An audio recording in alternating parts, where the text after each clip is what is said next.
A song out there that you've heard and you've thought, I wish I'd written that. Do you know, I was just talking about this the other day, and I said, I wish I had Beyonce Halo, because I absolutely love that song, and that's really uplifting, or Fleetwood Mac Everywhere. I'd probably want them too. What about an artist that you'd work with in a heartbeat? Beyonce. I always say her though, so that's probably getting a bit boring now, but Beyonce, I admire her work. Who else? Do you know what it is actually? I've seen John Legend at the weekend performing on X Factor. Right. I've just seen that this morning on YouTube. Somebody posted it on my Twitter, I think it was. And I clicked on the link and I watched it, and what an incredible voice. Like, he shows people how it's done. So I'd probably love to do something with him, actually. Excellent, yeah. I'm not surprised. I mean, it was a very good performance as well on X Factor.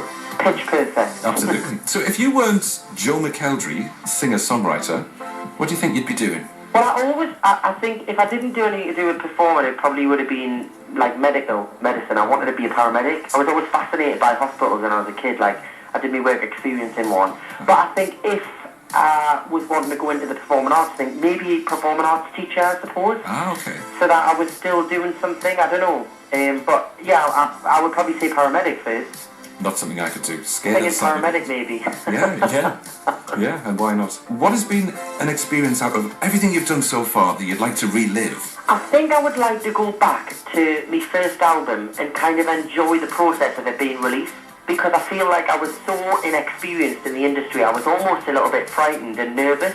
So I think if I was able to go back to that experience and have the excitement, because you get that excitement when you when any of your albums come out or any of your music. But I feel like that first album, where that week of promoting it and waiting to see what was going to happen, I'd like to go back to there without the kind of stress and worry that I had at then, because I think I worried a bit too much about it, that I almost didn't enjoy it as much as I could have. But I don't regret that. I think that's just because I was learning how to deal with my job, I suppose. Certainly, I can imagine that. Everything is just such a blur that you don't really have time to enjoy it, because you're waiting for that moment where you can sit back and appreciate it, but it doesn't come. Yeah, I mean, it's like being on a treadmill. You know, when you do, it's constantly, it's like when you're doing a workout and you're like, when can I get off to like have a little bit of a rest, you know?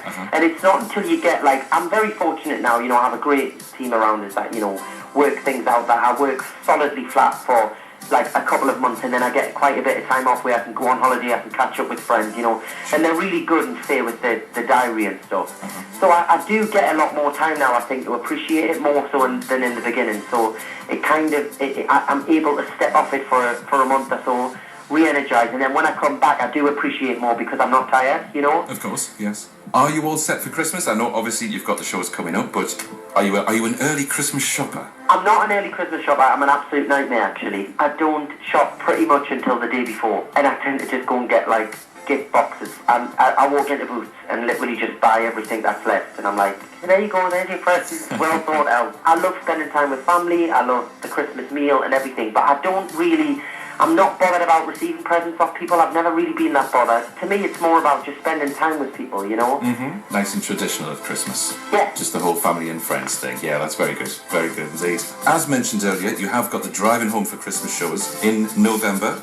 Yes. Can you remind us of the dates of those? It's 21st of November at the Town Theatre in Newcastle, and then the 23rd, which is 2 shows. We're doing an afternoon show and a nighttime show at the Customs House. So, yeah, it's a pretty jam-packed weekend. It'll be lots of fun. Exactly, yes indeed. So people get along to that, get your tickets for that soon. And the Evolution Tour starting in mid-February 2015.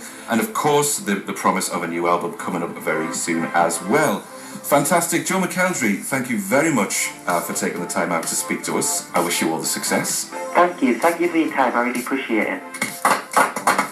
And